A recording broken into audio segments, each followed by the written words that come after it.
Let's see, just a little bit about myself. I am an optometrist and an occupational therapist. I work in a private practice in Alameda, which is in Northern California. I specialize in visual rehabilitation, stroke, head trauma, low vision, working with retinitis pigmentosa, macular degeneration, diabetic retinopathy. So rehab in general. Also work with children, working with visually related learning problems. I do vision therapy. So it's a rehab-only practice. I don't do glasses or contacts. So in this case, this is a case that was a prior patient of mine, and I had seen her years ago for an arterial venous malformation bleed. So she called me, this was in 2014, last year, and said that she had just been diagnosed with retinitis pigmentosa by University of California in San Francisco. And she said, I'm losing my vision, and they said I would be going blind. Is there anything at all that you know of that I could do to save my vision? So I was thinking about a few things. One was the microcurrent, and second was the multi-radiant laser, the coMra. And so we started working together. And a little bit more about her history. She's a 57-year-old African-American female with complaints of steadily diminishing vision to the sides and below. She had great difficulty seeing at night and adjusting to light changes. So when she walked from light to dark and dark to light, she was tripping and falling frequently. I had seen her initially in 1999 for the AVM bleed. She had numerous visual skill and processing problems not pertinent to this presentation. She was treated with vision therapy and discharge. I hadn't seen her for years, except for irregular routine care for her glasses and eyes and just general health checks. In 2008, I had noted abnormal retinal pigment epithelium findings and had referred her to an ophthalmologist who diagnosed pigmentary degeneration, so just a general dysfunction of the pigment layer of the retina. So it's starting to show some signs of clumping together. No treatment was initiated. He had recommended that she go see a specialist, but she didn't really do much about that. In March of 2014, she was finally diagnosed with retinitis pigmentosa. And she also has a history of HIV and is a borderline 2 diabetic.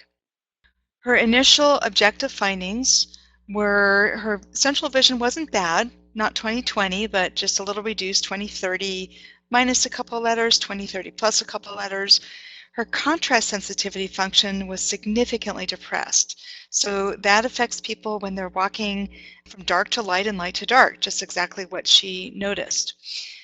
So that was completely, there was no function whatsoever at very high spatial frequencies. So like looking at small letters at low levels of light. And it was also depressed with medium spatial frequencies and low spatial frequencies, so larger print or larger size objects. Color vision was moderately impaired. Depth perception, or stereopsis, had initially improved after vision therapy, but had declined when I recently tested her to just 200 seconds. So that's basically significantly impaired.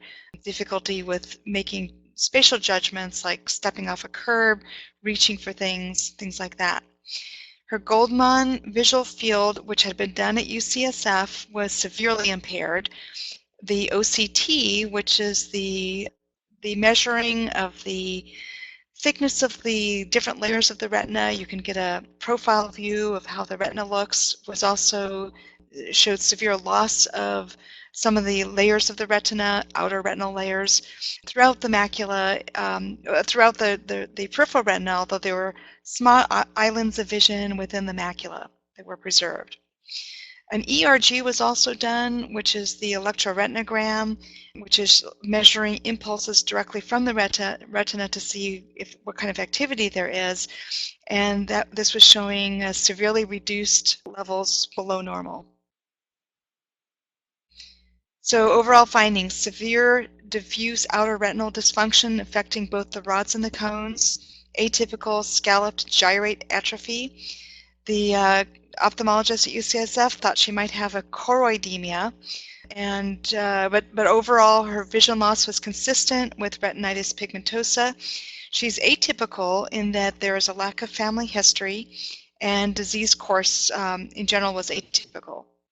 Normally, that you start having the effects of retinitis pigmentosa or RP at beginning in late teens, and then it worsens throughout the 20s and 30s. So I had seen her in her 50s was when she was really noticing signs of vision loss. This is her initial visual field that I took with a stereocampimeter. So this shows a very small field of about 10 or 15 degrees, so about 15 degrees lengthwise and about barely 10, maybe 7 degrees widthwise. That's the right eye, and the left eye is showing a little bit more, so maybe about 15 degrees laterally, horizontally, and about 10 degrees horizontally. Our first treatment consisted of microcurrent, because that's what I had been doing and I was very familiar with. And this was using frequency-specific microcurrent developed by Carol McMakin. It consists of 2 sets of frequency trains, which are thought to have specific tissue resonance as well as condition resonance. Delivery is via a dual-channel interferential pattern with electrode placement transpalpebally and behind the neck. And so this is not her, but just a sample showing that electrodes are placed over the eyes, and another set was placed directly behind the neck. We did, this is just an example of where the electrodes go into the moist pads. For the microcurrent, we did 5 treatments only, once a week, 37 minutes duration. And after about the 5th session, she started to report she feels like she can see with more confidence. We remeasured the visual fields, and to just show you right eye comparison only, this was before and this was after the 5 treatments. So this is at day 1 and day 18, right eye only. And then left eye comparison, day 1 to day 18 of the left eye here. So really significant improvements already. At that point, I started to add the Coherent Multi-Radiance Laser, and my first thought was, are you crazy? You want to apply laser to the eye? This is, we're trained in school, medical school, and optometry school that we don't do laser directly on the eye. So I was a little nervous at first, but I had been introduced to the laser. Arzan did a wonderful presentation on headaches, and I thought, this sounds really interesting. They had presented, and I did some more in-depth research on the work by Tina Carew. And there was also a lot of research going on mainly in Europe, especially in Russia, some large clinical trials by Ivanek and Ivanek demonstrating direct application through the closed eyelid of the laser for various conditions, including retinitis pigmentosa and macular degeneration. So after reading those, I began including it. We did 14 sessions of combined coMra and FSM, the microcurrent. The coMra protocol was initially, so I was varying the protocol as I gained more confidence and was doing field tests and realizing that it was working, and I decided to do more and more as I went along, kind of developing the protocol. So in the beginning, I did just universal 1 with 1 minute lateral aspect of the eye, with the eye looking in towards the nose through the closed eyelid. Then I added the optic neuritis protocol, which is a scanning protocol, starting with the placement right at the temple and then moving the device above and below the orbital ridge. Then I added to that 1 minute lateral, 1 minute superior with the up and down gaze, and ultimately 1 minute of the universal 1 plus the optic nerve protocol, 2 minutes plus 1 minute lateral, 1 minute superior, and all of them were scanning, meaning that I was continuously moving the device. So these are her visual fields. Let's see, that was probably about a month. Did them at 1 month intervals, and then 1 month after that. So you can see there's a huge expansion. This is again the right eye. So we've got about 40 or 50 degrees of field looking along this way and about 40 or 50 here, and also a very nice expansion before. This is the blind spot, and they're a little bit larger than normal, but at least she has one. and that's a normal blind spot. That's where the optic nerve exits out of the back of the eye. So large expansion in the left eye as well. Then August, continuing to expand. The field is changing. In some areas it almost seems like it's a little bit, but in other areas it's a little bit more in each eye.